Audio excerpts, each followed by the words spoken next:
Il nous reste maintenant à voir les conséquences, si l'on peut dire, du sacrifice de notre Seigneur sur la croix. Autrement dit, les mérites. Qu'est-ce que notre Seigneur a mérité sur la croix? Notre Seigneur, par son sacrifice, a d'abord mérité pour lui-même. C'est lui qui souffre, c'est lui qui meurt sur la croix, et par cette ignominie, par cette humiliation, notre Seigneur a mérité pour lui-même sa résurrection, sa propre résurrection. Il a mérité pour lui son ascension au ciel, et il a mérité d'avoir un nom, comme dit saint Paul, il a mérité d'avoir un nom qui est au-dessus de tout nom. Et donc il a mérité d'avoir une gloire en tant qu'homme qui lui provient justement de ses souffrances. Et aussi, parce qu'il s'est fait le rédempteur du genre humain, par ce sacrifice sur la croix, notre Seigneur mérite le pouvoir judiciaire, c'est-à-dire le pouvoir de juger les vivants et les morts, comme nous le verrons dans le 7e article de notre credo, d'où il viendra juger les vivants et les morts. C'est parce qu'il est le Rédempteur, celui qui nous a rachetés, celui qui nous a pris en possession, celui qui a dépensé justement le prix de son sang, celui donc qui par là a acquis un certain droit sur nous, parce qu'il a acquis ce droit justement, il a obtenu de mériter d'être le juge du genre humain. Mais notre Seigneur, non seulement a mérité pour lui, mais il a mérité aussi pour tous les hommes. Et c'est ce que nous devons bien sûr considérer dans ce mystère de la rédemption. Tout ce que notre Seigneur nous obtient, c'est absolument merveilleux. Par lui, nous avons été sauvés, justement. Pourquoi? Parce que d'abord, ce mystère nous délivre du péché. Son sang devient comme le bain régénérateur de nos âmes. Il nous a aimés et il a lavé nos péchés dans son sang. Saint Jean s'exprime ainsi dans son Apocalypse, lavé de son sang.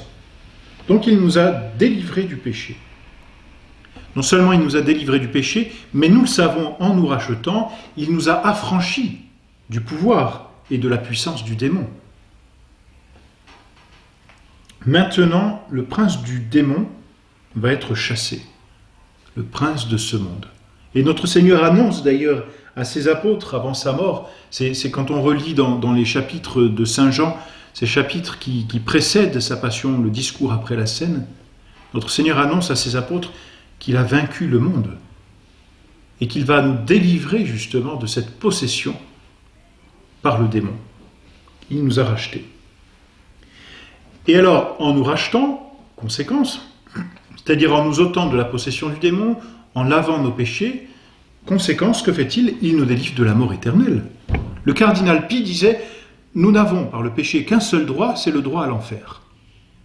Mais parce que notre Seigneur Jésus-Christ est mort sur la croix, eh bien nous avons été rachetés du péché, rachetés du démon, et donc soustraits à la peine éternelle de l'enfer, au jugement éternel.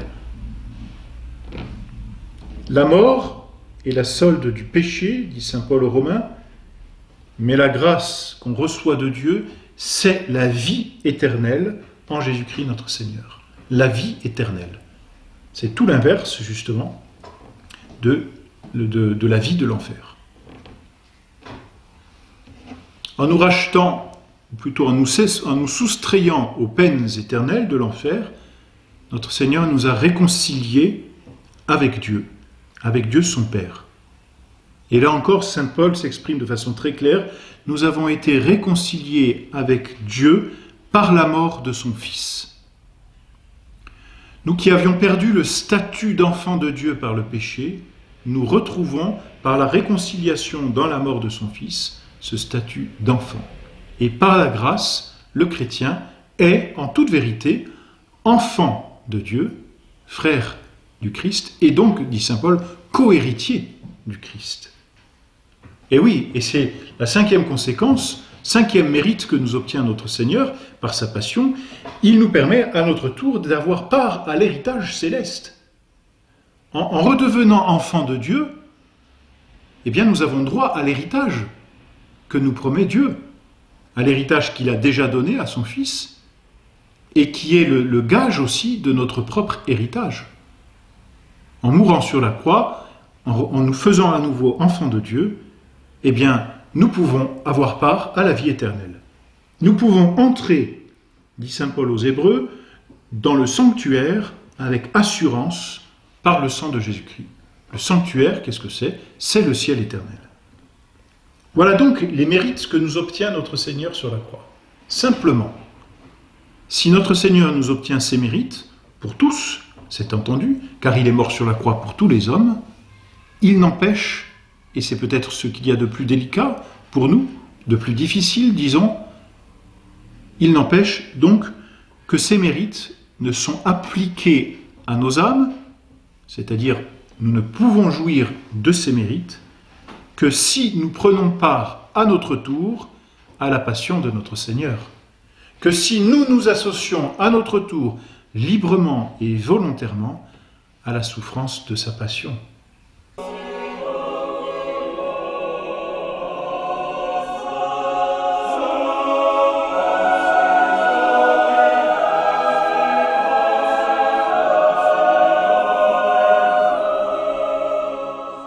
Saint Augustin a cette phrase merveilleuse, « Dieu qui nous a créés sans nous, ne nous sauvera pas sans nous. » C'est-à-dire que là où Dieu ne nous a rien demandé pour notre création, en revanche, pour notre rédemption, il nous demande notre coopération.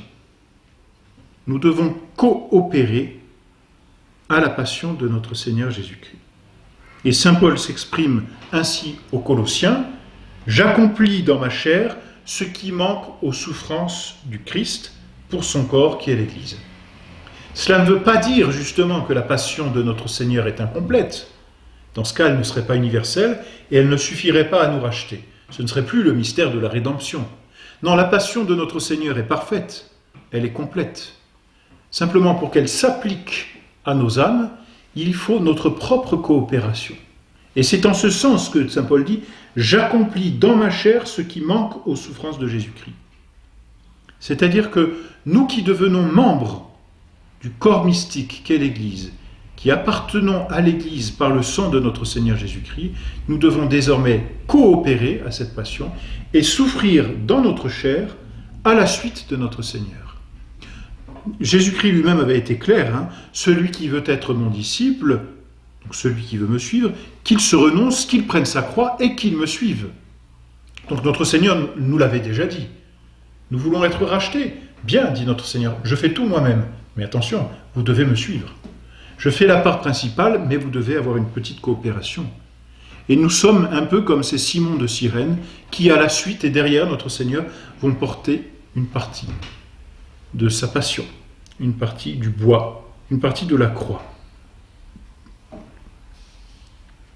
Ainsi donc, nous devons suivre notre Seigneur pour obtenir les mérites, pour que ces mérites s'appliquent à nos âmes, pour que tous les mérites que Dieu a acquis et qui sont, si l'on veut, comme un trésor possédé dans le ciel et par l'Église, si l'on veut donc que ces mérites remplissent notre âme et s'appliquent à notre âme, si nous voulons donc que le sang de notre Seigneur Jésus-Christ imbibe notre âme pour la faire vivre, nous devons à notre tour suivre notre Seigneur dans le sacrifice. Et c'est le malheur de ceux qui ne veulent pas suivre notre Seigneur. Ceux qui ne veulent pas suivre notre Seigneur, ceux qui ne veulent pas prendre part au sacrifice de notre Seigneur, ceux qui se détournent de la croix de notre Seigneur Jésus-Christ, ceux-là ne peuvent pas voir dans leur âme s'appliquer les mérites de sa passion. Celui donc qui ne veut pas suivre notre Seigneur, celui-là ne veut pas être racheté. Et c'est terrible, car s'il ne veut pas être racheté, cela veut dire qu'il veut rester l'esclave de Satan et l'esclave du péché. Mais s'il veut rester l'esclave du péché et l'esclave de Satan, il se fait le débiteur de la justice divine. C'est-à-dire que la justice divine lui tombera dessus. Il n'a pas voulu participer à l'œuvre par laquelle la justice de Dieu était satisfaite, il ne peut pas, malheureusement, jouir de cette justice et par conséquent de cette miséricorde. Car la miséricorde de Dieu découle de sa justice. Si Dieu peut nous faire miséricorde, c'est-à-dire se pencher sur notre propre misère pour la soulager, c'est parce qu'il y a eu l'acte de justice, le sacrifice juste, équivalent et même surabondant de la rédemption, de la satisfaction de notre Seigneur. Mais celui qui ne veut pas prendre part à cet acte de justice ne peut pas en obtenir la miséricorde qui en découle. De telle sorte que celui qui refuse la justice, c'est-à-dire qui refuse de suivre notre Seigneur dans sa passion, celui-là se ferme petit à petit à la miséricorde de Dieu parce qu'il veut rester l'esclave de Satan et l'esclave du monde. Et conséquence, il perd automatiquement, à jamais, la patrie bienheureuse, c'est-à-dire le ciel.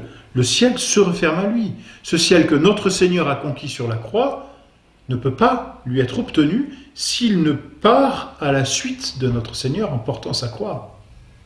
Celui qui veut être mon disciple, qu'il prenne sa croix. Si quelqu'un veut marcher sur mes pas, qu'il renonce à soi-même, qu'il porte sa croix et qu'il me suive. Saint Paul dit dans la 2e épître à Timothée, « Voici une vérité certaine, car si nous mourrons avec lui, nous vivrons aussi avec lui. » Et il explicite, « Si nous souffrons, nous régnerons avec lui. » Il nous faut donc porter à notre tour notre propre croix, suivre notre Seigneur dans le chemin de la pénitence et du sacrifice pour que s'applique à nos âmes le mystère de la rédemption. Et donc ce mystère que nous considérions comme quelque chose d'admirable, comme un mystère d'amour, de justice et de miséricorde, devient un mystère intime à notre âme dans la mesure où nous y prenons part. Et c'est donc l'amour, la justice et la miséricorde de Dieu qui emplissent notre cœur si à notre tour nous suivons notre Seigneur dans la voie douloureuse du calvaire.